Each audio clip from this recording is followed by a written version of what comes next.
Amina Mohammed's home country is Nigeria, which is of course Africa's most populous nation with more than 200 million people. In 2018, the government declared a state of emergency for sanitation and followed this up with a national campaign to end open defecation. Its Vice President, Yemi Osinbajo, tells us why the government is making this a top priority. Water, sanitation and hygiene, as you probably would appreciate, are the preeminent public health concerns. And of course, they are critical to tackling the spread of deadly infectious diseases, especially cholera, the whole range of diarrheal diseases, Ebola, polio, and practically all of the maternal death-related ailments, and also in reducing neonatal deaths.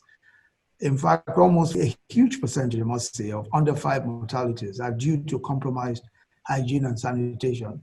So this is absolutely crucial. There is no way of addressing the major public health concerns we have without dealing with the questions around water, sanitation, and hygiene.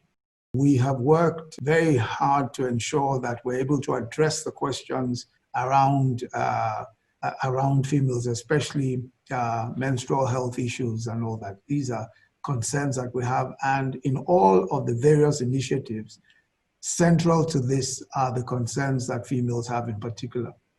Mr. Vice President, over the past couple of decades, Nigeria has made very good progress on health, in particular in immunization, but progress on sanitation and hygiene seems to lag far behind. Why do you think progress in this sector is so difficult? It's a complex problem because it's closely tied, especially in developing countries, to poverty, to living conditions, infrastructural problems. And effective public education is also a challenge, which is why we launched the Clean Nigeria campaign, aiming to make Nigeria open defecation free by 2025. The slogan is Clean Nigeria, Use the Toilet. And it combines investment in infrastructure facilities with changing people's habits and attitudes through information and by example as well. Again, it's complex. And so I think that what we've tried to do is as much as possible to ensure that the language is simple, is accessible, and that even the slogans are also simple and accessible and easy for people to relate to and understand. So that's it. It really is. It's not, as you can imagine, making people change their habits is even for their own good is probably one of the hardest things to do.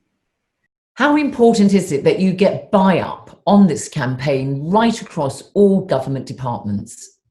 Absolutely important. As a matter of fact, our campaign is one that is all of government. We have an all of government approach, and I have the privilege of chairing the committee.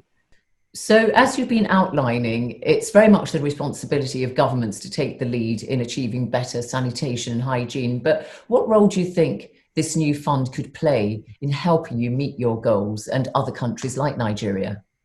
As we found with the eradication of polio, it's clear that action follows money. And it's also important that funding is tied to measurable performance. So for us, I think funding is critical.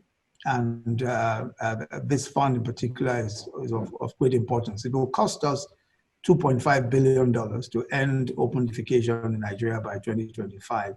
25% of that is to be provided by governments, that's the federal government and state governments, and 75% to be provided by households, in the various little efforts that they put into the entire campaign. So do you welcome the creation of this new fund? We think that the fund is, in many senses, a lifesaver.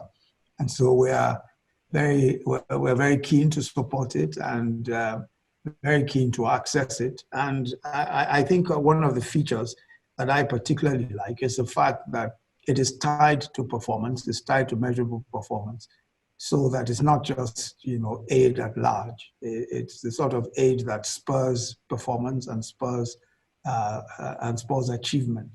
So we're very excited about it, and we're looking forward to accessing it.